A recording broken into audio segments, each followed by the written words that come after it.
They were brand new planes, state-of-the-art, the pride of one of the greatest engineering companies in history. And yet, 5 months apart, both fell from the sky. 346 men, women, and children. Gone. It wasn't the weather, it wasn't sabotage. It wasn't some freak accident. It was something far more disturbing, a hidden piece of software, unknown even to the pilots flying the planes. A decision made in corporate boardrooms, not engineering labs. A gamble with human lives to protect the bottom line. Years earlier, one Boeing insider had warned, "This airplane is designed by clowns, who in turn are supervised by monkeys. This is the story of a fatal flaw. A cover-up and the fall of an empire built on safety, now brought to its knees by greed. The golden era, if it's not Boeing, I'm not going." For most of the 20th century, the name Boeing was more than a brand. It was scripture, a cathedral of engineering. We're the world's brightest minds built impossible machines that conquered the skies. This was the company that built the B-17 Flying Fortress, the bomber that helped win World War II. This was the company that built the colossal first stage of the Saturn V rocket, the engine that carried humanity to the moon. In the jet age, Boeing didn't just compete. It dominated. The 707 airliner ushered in an era of mass air travel, shrinking the globe. Then came the queen of the skies, the Boeing 747, an icon of design and raw power. A double-decker marvel that was a statement in itself. For decades, Boeing's culture was pure. Engineers were in charge. They were obsessed with safety, with redundancy, with building aircraft that could withstand the unimaginable. Among pilots and passengers, one phrase became gospel: "If it's not Boeing, I'm not going." Quality and safety were paramount. Cost was secondary. Speaking up about a problem wasn't just accepted, it was demanded. But that sacred foundation was about to be fractured by a decision that had nothing to do with building better airplanes and everything to do with money. The turning point, a merger of opposites. Many insiders trace the beginning of the end to 1997. That year, Boeing acquired its struggling rival, McDonnell Douglas. On paper, it was a victory. In reality, it was a reverse takeover, not of buildings and factories, but of the very soul of the company. McDonnell Douglas's commercial division was failing. Propped up by military contracts, its corporate culture was ruthless. Cost-cutting and shareholder value came first, always. As one former Boeing engineer put it, suddenly, everything was about the bottom line. Finance-first executives from McDonnell Douglas soon filled leadership roles. Cost and stock performance became king. The powerful engineering unions were weakened. Corporate headquarters moved from Seattle to Chicago. The connection between the executives in suits and the engineers on the factory floor was severed. An organization that once lived and breathed safety was now driven by spreadsheets. This wasn't just a shift in priorities, it was a corruption of Boeing's DNA. The old guard of engineers watched their influence disappear. The new culture rewarded speed and savings. Cutting corners wasn't just tolerated, it was incentivized. The stage was set for a tragedy of unimaginable proportions. The catalyst, the Airbus threat. The spark came from Boeing's arch-rival, Airbus. For decades, the Boeing 737 was king of the skies, the best-selling jetliner in history, but Airbus was closing in. They announced the A320neo, the new engine option. It promised airlines a revolution in fuel efficiency. For an industry with razor-thin margins, it was irresistible. Orders flooded in, even from Boeing's most loyal customers. Boeing was caught off guard. They had two choices: spend years and billions on a brand new plane, or take a shortcut. The finance-driven leadership chose speed. They decided to update the 50-year-old 737 airframe one last time. They bolted massive fuel-efficient engines onto a 1960s design. They called it the 737 MAX, but there was a problem. The new engines were too large to fit under the 737's low wings. To make them fit, engineers mounted them higher and further forward. This changed the aerodynamics. The plane now had a tendency to pitch upward. Dangerously close to a stall, Boeing's solution wasn't to redesign the plane. It was to write software to mask the flaw. That software would become their undoing.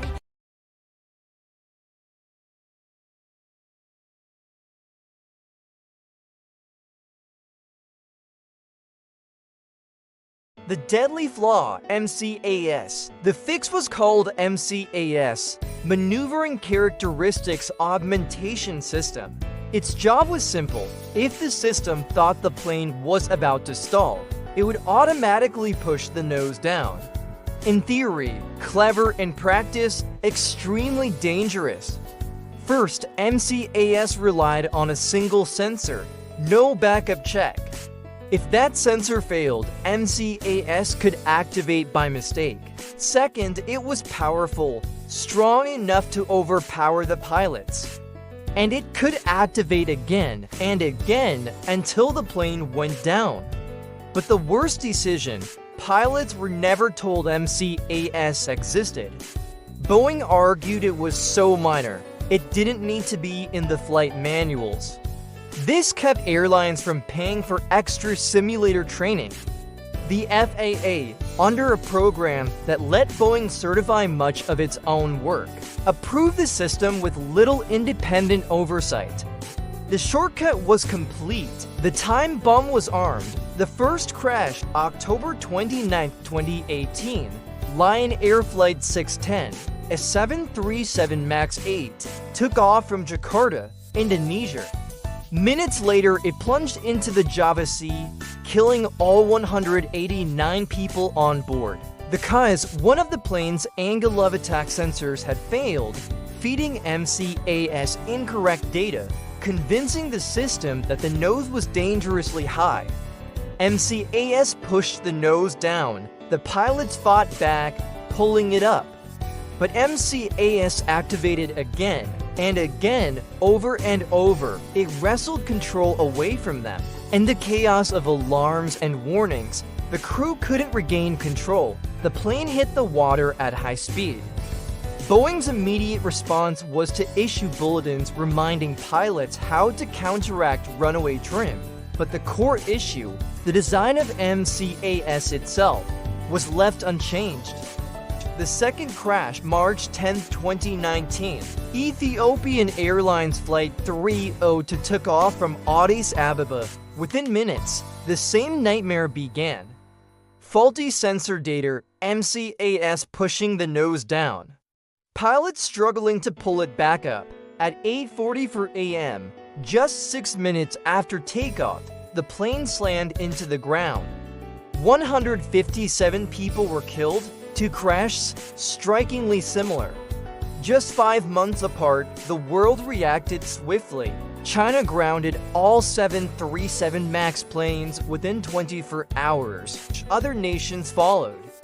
Finally, the United States, under mounting pressure, ordered the grounding of the entire MAX fleet, grounding and revelations.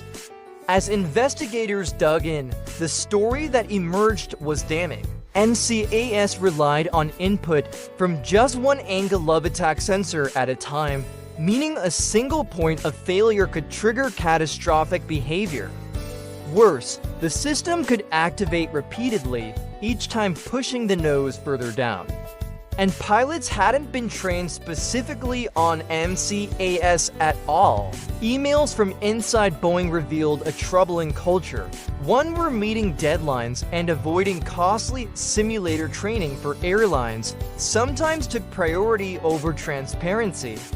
By late 2019, Boeing had halted MAX production entirely, billions in losses mounted. CEO Dennis Muhlenberg was called before Congress and grilled on national television. Fixes and the long road back. For 20 months, the 737 MAX sat idle. Boeing engineers worked to redesign MCAS. It would now take data from both angle of attack sensors. It could only activate once per incident, and its authority, the amount it could push the nose down, was reduced. Pilots worldwide underwent new training, including simulator sessions to practice MCAS-related emergencies. By late 2020, regulators began clearing the MAX to fly again. Boeing executives insisted the jet was now one of the safest airplanes in the skies. A new scare, just as Boeing was beginning to rebuild trust. Another headline hit. February 6, 2024. United Airlines Flight 1539 landed at Newark. As the captain tried to steer down the runway, he discovered the rudder pedals were frozen. He switched to the nose wheel tiller to maintain control. Only after a forceful shove did the pedals free up, because a malfunction in a component called the rollout guidance actuator, designed for a special type of automatic landing the airline didn't even use. Moisture had entered the part, freezing at high altitude and locking it in place. Investigators traced it to an assembly error affecting potentially hundreds of actuators delivered since 2017. Though rare, the incident was a reminder. Even after the MCAS fixes, the MAX's reputation was fragile, and any problem, however small, could reignite fears. Legacy and lessons. Today, the 737 MAX flies for airlines around the world. Passengers board it daily, many unaware of the history written into its fuselage. For Boeing, the MAX saga was more than a technical failure. It was a cultural one. A case study in what happens when competition, cost-cutting, and speed to market outweigh open communication and fail-safe design. The lessons are hard-earned, and in aviation, they're written not just in reports, but in lives lost. If you found this story as riveting as it was unsettling, support the work we do here at Dreamken Media. Like, share, and subscribe so we can keep bringing you the hidden truths, untold histories, and deep dives that big headlines often leave behind. Because every story has more beneath the surface, and we'll be here to tell it.